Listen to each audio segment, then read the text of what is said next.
Good morning, everybody. It's Friday morning here in my office at Central Washington University, Discovery Hall. Here's to you. I would like to talk about Bretz and Google Earth.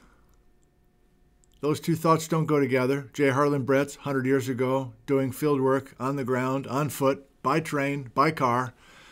And I am continuing to get help from many of you. And the main help I've gotten recently is from Glenn in Spokane, involving Google Earth, which I'd like to demonstrate for you right now. There's a couple other loose ends that I lofted out there as well. This is all in the name of ramping up for this winter's live stream series here on this YouTube channel, Ice Age Floods A to Z. Still not sure when we're starting, but sometime in November. He goes to the desktop, and this is what nickzentner.com, secure, looks like these days. I have added a number of things. In one case, I have collected all of the videos that I've done over the years involving the Ice Age floods. And these videos in different formats are mostly talking about the conventional story of the Ice Age floods. You know what I mean by that? The conventional story of the Ice Age floods. Missoula floodwater and younger than 20,000 years ago. And that is what I've been teaching and presenting in these videos in varying formats over the last 30 years. We're working on some new narratives, you and I, and wondering if all that Ice Age floodwater has to come from Montana, and if possibly some of the main flood carving episodes to make the beautiful coulees that we know, is that possibly way older than 20,000 years ago? We're going to follow those leads. So that's what the website looks like these days. And if you haven't been there in a couple of weeks, I now have floods in the upper right-hand corner. And if you click on that, you certainly get to some science papers that have been put together over the last 150 years. This list will continue to grow. But I have a separate Bretz thing to click on. And this will also grow, but this is all stuff specifically involving J Harlen Bretz. His old scientific papers, magazines, field notes, Google Earth, that's the topic we're talking about today, field maps, and so on. So this is a combination of things that I have found, but also many of the viewers finding things on their own. Sharon in Malaga has been helpful. Glenn in Spokane has been helpful. It's a long list now, and I've lost track of names and places with all the folks being able to help me out, help us out. This is a community effort. So to the Google Earth thing we go. How do I do this? Let's see. Let's try this. So let's pick the summer of 1922. Let's pick the summer of 1922. And through the help of Ryan in Springfield, Illinois, and Brian in Portland, Oregon, we now have the original field notes typed up on Bretz's old typewriter. And this is from the full month of August, 1922. Okay, there's a bunch of places in here. And some of us, not all of us, but some of us want to know exactly where those places are and visualize it. Joel in Sacramento, California had that instinct. And so Joel created this map, which I've shared already a couple of times. And so Joel, and we'll be using the hell out of these things when we start the live stream series this winter. But Joel knows that Bretz starts in Spokane, and he's riding the rails for the most part. That's the brown train tracks.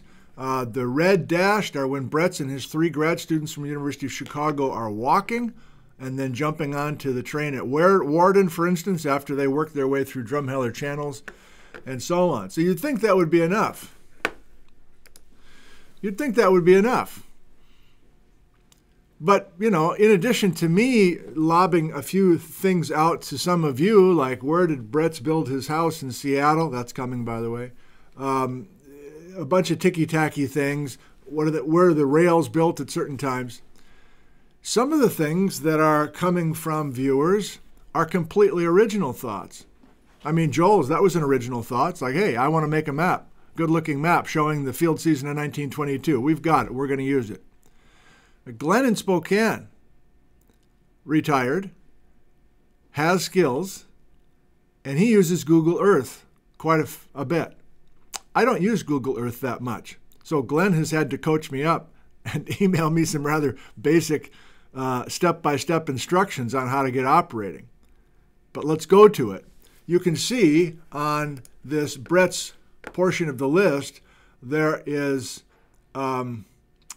Google Earth field sites and Glenn's Google Earth help. So this is like a little PDF of Glenn giving you instructions on how to get rolling with Google Earth.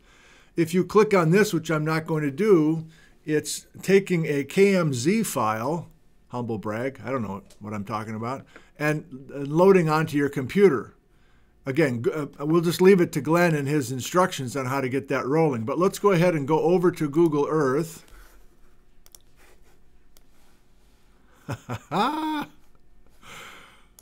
So we are in Google Earth. I'm just on a web browser of Google Earth. And here are Glenn's field sites. So let's not get into the nitty-gritty quite yet. This is just the summer of 1922. And you're like, oh, okay, well, that looks cool, but what's the blue and what's the green? Well, the green are spots that, if you click on Elmira, for instance, we've got a location. And the page 20 from Bretz's Field Notes of 1922 that I just told you, those typewritten stuff, there's a little blurb on Elmira. Mansfield, okay, Blue Stem, first cycle topography appears more mature. Now that's up to me. You know, some of these concepts, some of these phrases, I need to learn what Bretz means by first cycle topography. I think I know what he means, but whatever. So I have a job to try to expand on some of these thoughts and buzzwords and pet phrases that Bretz is using in his notebooks. I assume we'll be doing that in November and December. I don't know. Back to Glenn, though. So blue, Glenn is working on it, but he's a photographer as well. So he has photos, field sites, photos of these field sites in Grand Coulee, for instance. And you're like, well, zoom around, show us where we need to go. Well, I'm kind of a rookie. I mean, I do know that if I open up, so now we have an additional incredible amount of sites that Glenn has punched in by hand from Bretz's 1923 site. Here's Marengo. Here's where I was with Sky Cooley and also Bruce Bjornstad, two separate videos. Let's go there. So let's fly to the Marengo site. And there's the old rail line where it's located. And I don't know, let's try to get fancy. Where was I with Bjornstad and Sky? There's the railroad tracks. It's back over here, isn't it? Go back to this. Come on, boy. Hang on, hang on. So I got to get north to the top.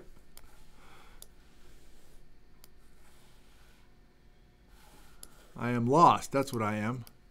There's some giant current ripples right there, by the way. I'm not going to give up now. Come on. I'm not going to give up. If you saw the two videos this summer,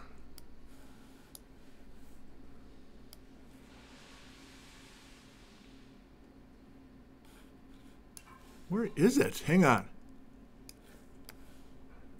There. Sorry. Okay.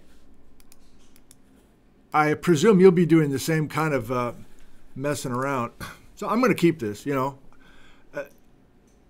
I am going to be practicing using Google Earth. I don't know. Maybe with the alphabet series this winter, I'm going to be in here. Maybe I'll be in my office. Maybe I won't have the chalkboards and everything, since this flood stuff is such a visual thing.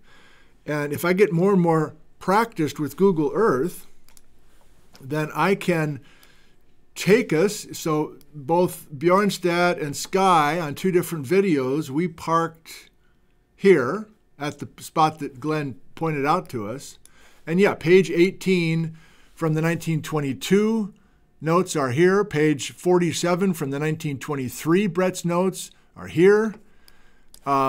I edited that part out when I was out with Bjornstad, but Bjornstad and I are walking down here on the it's on the Palusta Cascades Trail, and Bruce points out, you know, the train originally was here, the train tracks that they built for the Milwaukee Road, but this turned out to be too steep of a curve, and there was a accident. I'm not sure there were any fatalities, but there was an accident here, so they had to redo the curve, and that's where those old caliche layers were that Sky was talking about and the paleomag that Bjornstad was talking about. But if we zoom in on that, let's see if I can. I get dizzy with that thing, but how close can we come into this cut? Yeah. Those are giant current ripples there with an Ice Age flood. Probably, well, I don't know. Okay. Wow. So if you go look at the Sky Cooley video, I think it's called Pre-Wisconsin Luss. Sky and I are standing up here, and then we scramble down. Wow. You can see where we scrambled down, for goodness sake. And we were filming in the shadow here, this road cut. And this is the old rail line they pulled the tracks out. Bjornstad and I just walked up here, and then we climbed up this way. But, I mean, the possibilities are kind of endless, and I'm just getting kind of caught up with Google Earth itself. And Glenn's like, hey, would you get to my work? What are you doing? You're talking about yourself now. How about all the stuff that I punched in? Well, yeah, I think the system might get choked down a little bit, but I'll try because Glenn did all this work. So these are just the field sites of J Harlen Bretz with his University of Chicago students in the summers of 1922 and 1923. But let's put in 1924, why not? Yeah, he was up in... Oh, God. Oh, I got a lot to learn. I'm not afraid to look dumb, obviously. Summer of 1924, Bretz and his students are spending much of their time in the Columbia River Gorge. And you're like, well, take us to there. I live in Lyle. Take us to Lyle, which turns out to be a very important site. There are tremendous possibilities. That's the point. And I'm purposely fumbling around here. It's not an act. I'm truly fumbling around. I got north going south and everything else. But perhaps by February, you and I will be very proficient with Google Earth in getting around to these sites. And maybe from your feedback and other things, I'll have more specific ideas on how to use this stuff, because I'm kind of lacking in imagination half the time when I have these gifts that are just bestowed upon all of us. By 1925, I'm giving away a bunch of the good stuff from this winter, but whatever. Bretz is now crossing the border at some of these sites, and he's looking for young lavas that perhaps burned a hole in the bottom of the ice sheet and created his Spokane flood. So he was up at Grand Forks, BC. And if we fly there, I have not been there, so... Okay.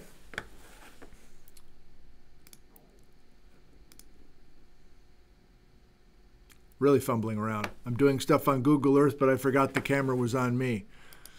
I'm going to keep this just as a record for how discombobulated I am with this new setup, but also having a chance to showcase things like this in its raw form. So if this intrigues you, if you are good with Google Earth, you can definitely go here, download the Google Earth files, get them on your computer, import them into Google Earth, And then here's Glenn's very simple step-by-step instructions on how to do this, whether it's on your laptop or your iPad or your phone even, I guess. The rest of this video is going to be a few other things outside of the Google Earth story, but certainly there's more and more coming with the Google Earth discussion. Desktop. Okay, so thanks once again to anybody who's been helping with this sort of thing. This is not a complete list of Bretz's work, obviously, but I'm just starting to put things on there the best I can. Okay, so that's the that's the website and how it looks these days. The YouTube channel also looks a little different because I now am using playlists a bit more. So here are those Ice Age videos in the form of a playlist. So what I showed you before, a collection of, I think it's like 85 videos or something like that. You can also watch them directly in YouTube in a playlist, so it would just like finish one video and go right on to the next. And while I'm here, I'm upgrading and paying a bit more attention. Play all of them. No, I don't want to play all of them. I love this especially job. That one with the buffering I've had a lot of fun Stop. doing it. Stop. We have begun our Friday noon lecture series this fall here at Central, and I will be putting more effort into this playlist as well if you're wanting to keep up with what's going on with those speakers as well. Keep it going, keep it going, keep it going. What else was I going to do here? Get rid of it.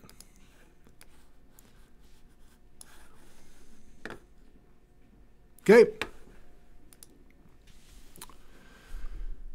Thanks to so many of you who helped with trying to find the house that Bretz built, literally, in Seattle, Washington.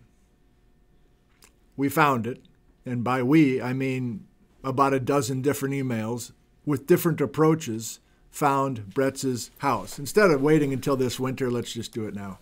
And I just have this. How's this going to work? I have this in my photos.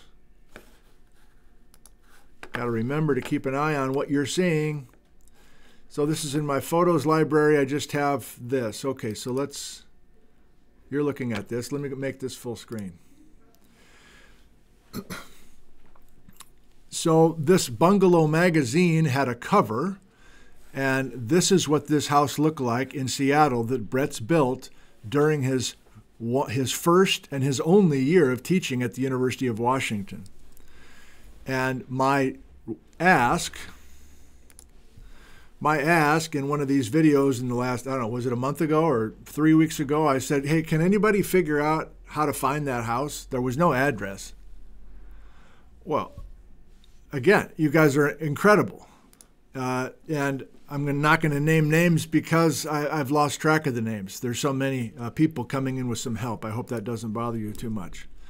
So one of the viewers said, well, I'm going to go look for the birth record of Bretz's son, Rudolph, who was born on July 12th of 1914. And there's an address, 6303 21st Northeast, Seattle, Washington. And this is, a month before Bretz is going to leave and move to Chicago and start his long career at the University of Chicago. Well, here it is. You punch in this address in today's Seattle. You go on Google Maps, and these are snapshots that I took after getting some help. So this beautiful home still stands.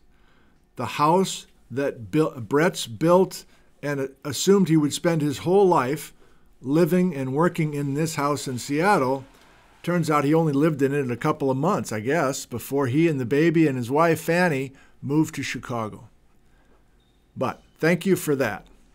And I'll be using this a little bit more somehow. This is my favorite touch. This is in the alley, almost invading people's privacy here. But anyway, look at this little touch.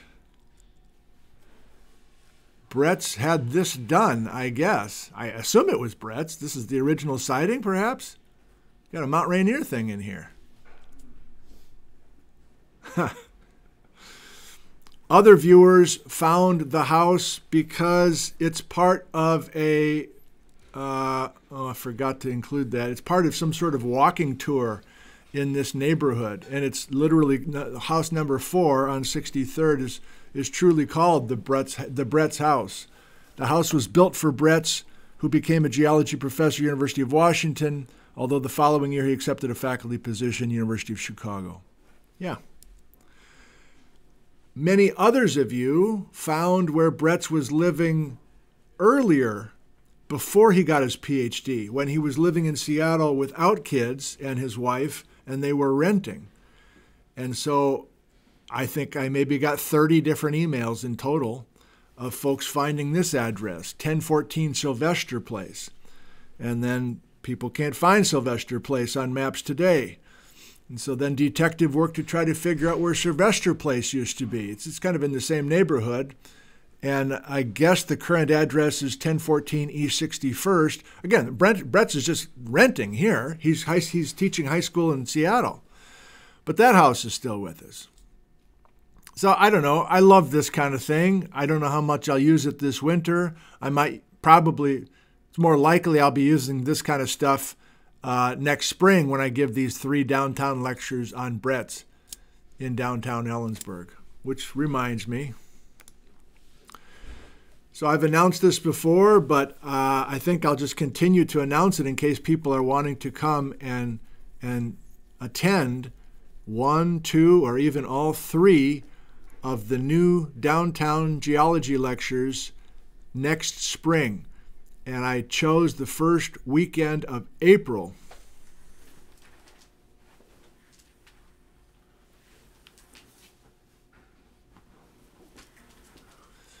Thursday night, April 4th, 2024. Friday night, April 5th. Saturday night, April 6th. I'll keep announcing that, but I've decided, and I will continue to publicize, I guess, that I'm going to be doing 3 brand new lectures on J Harlen Bretz and the Ice Age floods, some sort of synthesis of all the stuff you and I have done so far and will continue to do this coming winter. That will be at the Morgan Auditorium in downtown Ellensburg, and if you can't make it, of course, it will be recorded and posted on YouTube. That's maybe all I have here. Oh, okay. So Bretz moves to Chicago. He builds a house there in Homewood, Illinois, 2114 Cedar Road. And this is an Airbnb today. You can stay the night in this house that Bretz spent most of his life in. I think he even passed away at the age of 99 in this house. And I think this house has been restored, possibly. I'm not sure. I think it's managed or run or owned by a geologist. Not sure of that. But if you're in the Chicago area and you feel like you want to live or spend a night in J Harlen Bretz's house in Homewood, Illinois, you can do that. And some of his rocks, most of his rocks he had a huge collection of boulders in his yard in Homewood, Illinois, and most of those boulders were then moved after his death, I guess, to his alma mater, Albion College in Michigan. But many of these were collected by Bretz as well, and they're still at the house. So again, many of you were able to follow through on that kind of stuff. Okay. I think that's mainly what I wanted to share with you today. Can I pause and think of anything else I might want to? I don't really have any more like questions I want to lob out to you necessarily. There's a lot going on here at school, and so my progress on working on this flood stuff has slowed. But I have some plans to do some field videos before the snow flies with some special geology guests, and hoping to record those in the next 3 weeks and put them on the channel as well. For now, I say thank you. I love you and goodbye from the office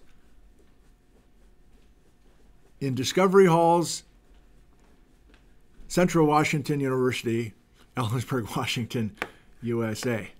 Awkward ending. Goodbye. Have a good weekend.